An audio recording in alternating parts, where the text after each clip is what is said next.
Now let's describe the model that is set up for studying this problem. Okay, we will give you a model that describe their behaviors and then their possible options, and that will be the topic in this particular video. So we know as the manufacturer, you may offer either a rebate contract or a return contract. Let's talk about rebate contract first. In general, the manufacturer may offer a rebate contract as a three-tuple, okay, containing three elements, Q, R, and T. Q is the order quantity, R is the sales bonus per unit sales, and T is the fixed lump sum transfer payment. Okay, that means I offer you these three numbers, and then as a retailer you choose to accept this contract or deny this contract. If you accept, then you're going to pay me in total T dollars, and then I will give you Q units, and then later when you really sell the products, you're going to earn the rebates according to the amount of products you sell. Okay, so this is what we define as a rebate contract. Please note that this is the most general form of a rebate contract. For example, we are not restricting ourselves to a wholesale price contract, right? We are allowed to offer, for example, Q is 10 and T is 100, and Q is 20 and T is 180. Then that's a quantity discount contract. Okay, we are allowed to do something like that. T may depend on Q and R in any format you like. Okay, then only with this generality we can somehow say that we are doing the optimal contract or optimal rebate contract. For return contract, it's very similar. Now it's again a three-tuple, Q, B, and T. In this case, Q is again the order quantity, and the B is a buyback price, that is paid to the retailer for every unit of unsold product. Okay, here we assume that we adapt for return, so all the units that are unsold can be returned. Okay, that's the assumption. And finally, T is the transfer payment again. So if the retailer accepts this contract, she pays me T dollars to get Q units, and then afterwards there is a buyback price, P dollars per unit. Still, the manufacturer is not restricted to sell the product as a wholesale price. T can be any function depending on Q and B as you like. Okay, this is the most general return contracts. So obviously here we are formulating the problem in this way for the manufacturer to offer a take it or leave it contract. Okay, I offer you something, choose it or not. The manufacturer is not allowing the retailer to choose the order quantity by itself. But as we discussed in the previous lecture, there is really no difference between designing a payment function for the retailer to choose a quantity or this format. Okay, designing this kind of offer and designing a payment function is basically equivalent. So discussing this is just enough. So as we mentioned, the manufacturer is offering a take it or leave it contract. Then the retailer can only accept or reject the contract. Okay, that's the only thing that the retailer can do facing these kinds of contracts. However, even though the retailer does not do an inventory decision, the retailer's information, or market information, may make the accept or reject decision more accurate. For example, you got an offer with a very high quantity and for example a high price. Then you may need to think about whether there will be a high demand. If you do forecasting and you see there will be a high demand, then you will tend to accept this offer. But if you do forecasting and see there will be a low demand, you will choose to deny this contract. Okay, so the retailer's information is still helpful to herself, so that as she will be able to make a more accurate, more beneficial decision about whether to accept the offer. Suppose we take the signal, the demand signal, into consideration. Then we know the following. First, if the retailer does not forecast, then the retailer has no private information. And then in that case, a single contract would be enough. The manufacturer only need to offer a single contract for the retailer to choose or not to choose. Okay? So that's somewhat something related to the first best situation or complete information situation that we introduced in the previous lecture. Or if the retailer does demand forecasting and get a private signal S, then by revelation principle, we should offer a menu of contract that induce truth telling. If we can do that, then the manufacturer may optimize its expected profit. Here, one key is that as S is binary, a menu of two contracts would be optimal. Okay, we want two types of retailers will choose different contracts. So there's no reason to offer three contracts,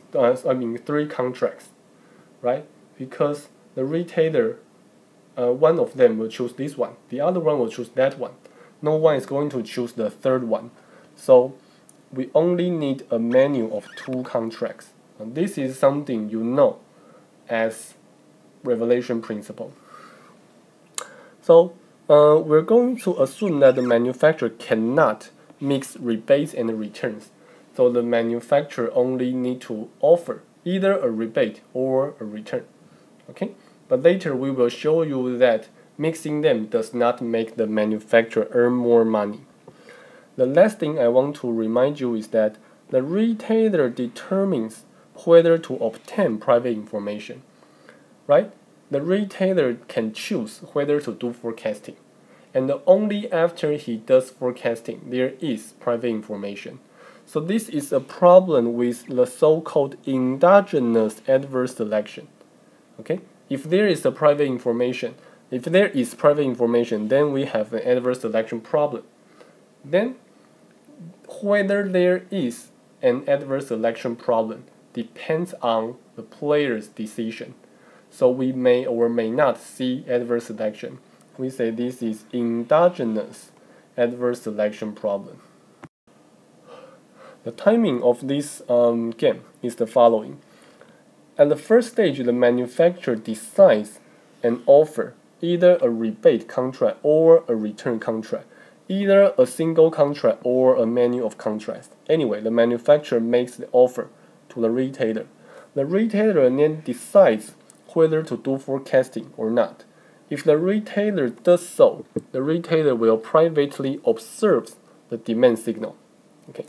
Then the retailer will choose a contract or reject the offer based on her signal.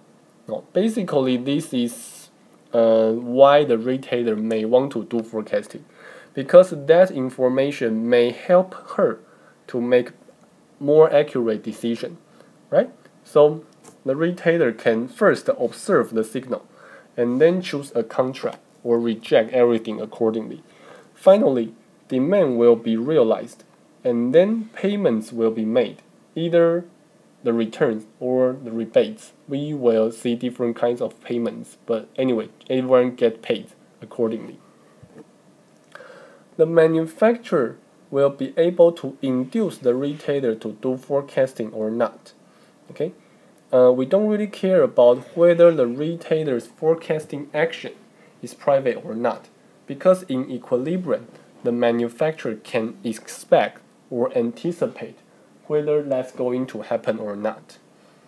Finally, we invite you to think about alternative setting, which is not discussed in this paper, but you may use your intuition to think what's going to happen in this kinds of setting. It's possible that the retailer does the forecasting only after choosing a contract. And that means the event sequence is 1, 3, 2, and 4. Okay, you may want to think about whether the retailer will forecast or not, how the manufacturer will offer a contract, and so on and so on. Or probably you want to do that after you watch all the videos. The retailer, another setting is that the retailer first does forecasting, and then the manufacturer offers contracts. Okay, then that's 2, 1, 3, 4. The retailer forecasts first, and then the manufacturer offers a contract. Then you want to think about what's going to happen. So anyway, let's stick to the original timing. Then here, let's do a very simple analysis about the integrated system. Here, integrated system simply means one company controls the two parties, or the two parties collaborate to do the decision. In that case, the decision is just one, whether to do forecasting or not. In this case, this forecasting, this market information will directly decide the quantity, or will directly decide the production quantity.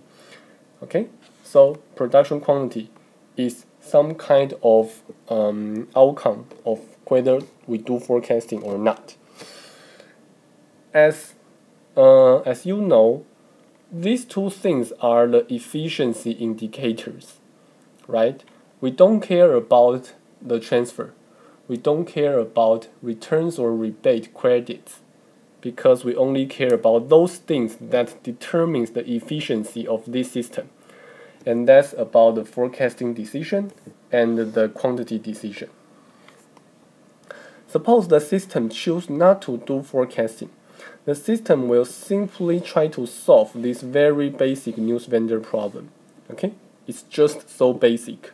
So we can define the optimal quantity as QNI, and that's going to satisfy the very common news vendor formula. Okay? And then if you plug in QNI into the system profit function, we can get the optimized expected season profit. Okay, this is just a news vendor problem. If the system chooses to do forecasting, then the system will either see a high demand or a low demand.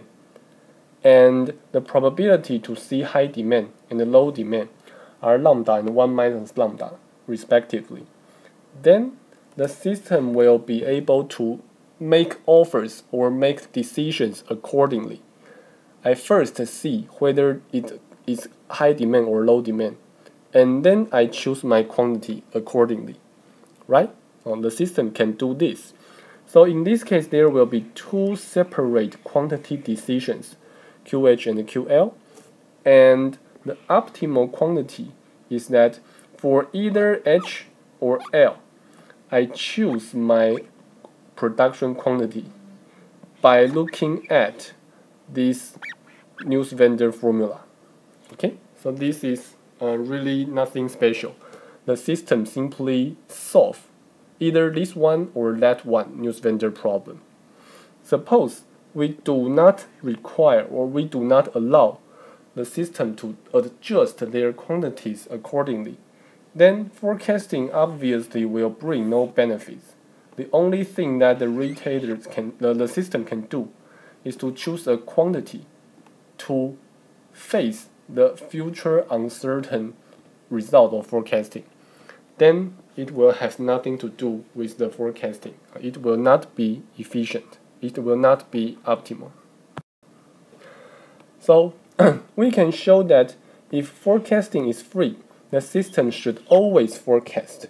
Or we should say that as long as we are allowed to set different values for different demand functions, that definitely will be better than doing no forecasting. Okay, this is very obvious, so I don't want to talk too much about it. If forecasting is free, then as a system, you always prefer to do forecasting. so that you better understand the demand function. Then you make more accurate decisions. However, forecasting requires a cost K, right?